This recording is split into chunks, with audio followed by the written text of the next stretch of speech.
Okay, next, we are going to explore number-related function. So, what is function basically here? So, function in programming, basically, we have two type of function. First is built-in function, and second is user-defined function. So, built-in function is the function that is already built inside the Python itself. So, we can just use it. Like say like print function. We have like if function, else function, for function, and etc. And other things is like user defined function. User defined function or is the function that is been defined by yourself. Let's say you create a function, and then okay, you might we are going to start to learn about function later on more, but just a simple thing that you are going to define a function and what inside the function. So what the function we're going to do, what the function going to behave, how it behave. So this that is called user defined function. But here we just want to use like built-in function, and in order to do that we need to use import function to import a library that is been written by somebody. So we just can use the function inside the library that allow us to do much more thing without we need to manually define all of them. So let's say like the print function itself, actually behind it there is something been written by someone, how it do, how it behave actually. But when we see it, just print something and it's going to display out. So this is the same case. So we want to explore more function that we can use to use with our numbers. So first we going to import math library. So import math. Okay, so the first function that we are going to explore is math seal, or it's actually sealing value it mean. So how we are going to do first, okay, let's the result is result dollar. Okay, we are going to use this. Okay, I'm going to use a specifier, format specifier, because it's much more convenient. %f and then dot 2. So I define it only display 2 decimal value, and then at the end of that percent result. So normally when we run the code, it will give like, okay, the first value, enter the first value, enter the second value. So you get the result is 5.74. So next we are going to explore our first math function. So our first function is math ceiling. So let's see what the math ceiling function going to do to the number. So print the ceiling value is %f, and we also specify that we only want 2 decimal places, f dollar, then after that percent result. Oh, we are not yet performing the function actually. Math dot seal, and then the variable is inside the bracket. Okay, 2.33, 3.4. Okay, so here we can see that when we are performing the addition, we got 5.77.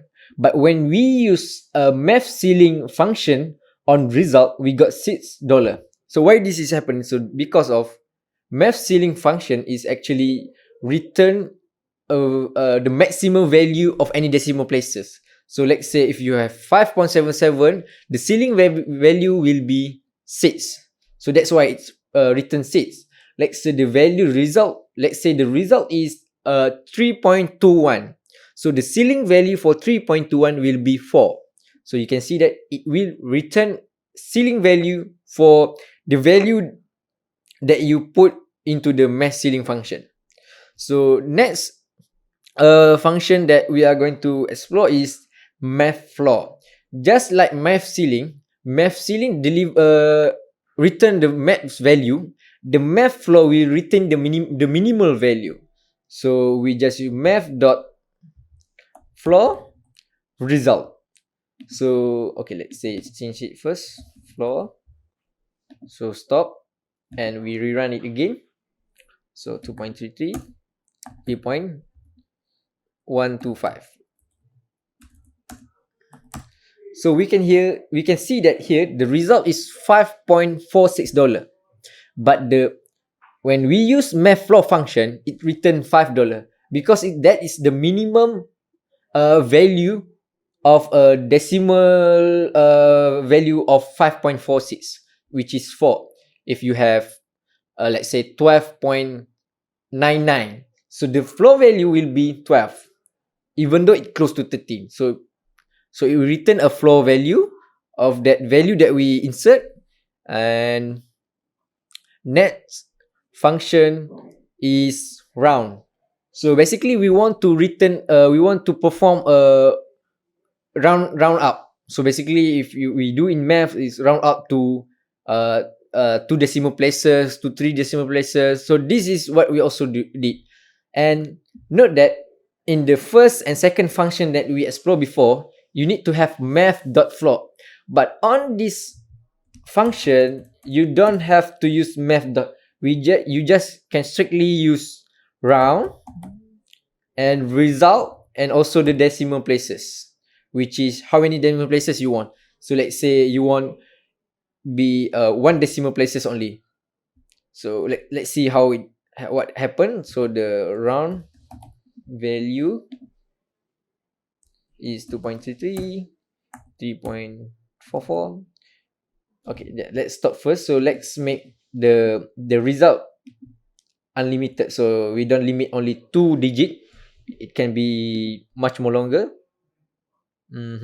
So first, and okay, and also for the round, we don't have to specify. So let's see what the round function did to the result variable. So 2.33, 3.44. So you can see that the result is actually $5.77. But when we perform a round function, it's basically we are performing round up the result value at 1 decimal places. So basically it look at 7, and after that, and after the value 7, if the value is above than 5, then it will be automatically that value will be the one value up. If the value next to it is lower than 5, then the value will be 6. So like in this case 5.77, because the second 7 inside the value is above than 5. The second value inside the value is 7, which is above than 5. So that the first value will be increased by 1, so which is 5.88. So let's say we use other number, 2.1 and 2.3. So you can see that the value is, because we did it once to 1 decimal places, so nothing changed, because 4.40, and so when we do round it up to 1 decimal places, it also give 4.4. So let's try other value, 2.22, 2.11. Okay, enter. So you can see that the actual value is 4.33, but when we round it up to 1 decimal places, it becomes 4.3. So here you can see the variable that you want to round it up, and the end, how many decimal places you want to round the value. So let's say this is 1 decimal places. If you write 2 decimal places, and so on and so on. So that is for round function. Next will be our last function that related to number, which is we are going to use to power function. So basically it's like we did in math. It return a power of 2, maybe a power of 3. Let's say 2 power of 2, 4. 2 power of 3, 8. So we did, this is the power function is actually doing those kind of things. So power, and the result and its power. So it's to the power of 2 or to power of 3 and any number. So let's say I try to the power of 2 first. So the power value is F dollar, and dollar and power percent power result 2, because I want the value will be to the power of 2. So when we run the code, 2.3 and 2.7, so the total is 5, and 5 to the power of 2 is 25. So the power is 25. So that is how power works. And I want to highlight one thing. Let's say you see here that I did all the function is after the in the print in the function print. So when I going to display it. But if you don't like this kind of thing, like say it's messy and it is like it's so hard to understand, so you can also perform it beforehand. So you can perform it earlier, let's say after the result, then you want to use those functions. So let's say but we need to initiate another function name. So let's say power value equal to power result, comma, and the power itself. So the power of 2, 3, or 5. So let's say now we try the power of 3, so we put value 3 there, and here we print the power value. So will be the result to the power of 3. So let's say enter value, and 3, we put 1. So it's basically 4 to the power of 3, which is the answer is 64. So that is all for function that we will cover for number related function. So this kind of function, and also with the plus operation, minus operation, dividing operation, and multiply operation, we can do a lot of things actually, basic mathematics. But you can exploit more. I give the link in the lecture notes, so you can explore more function that we have in the math library, and also other function. But for this session, we only cover these 4 function.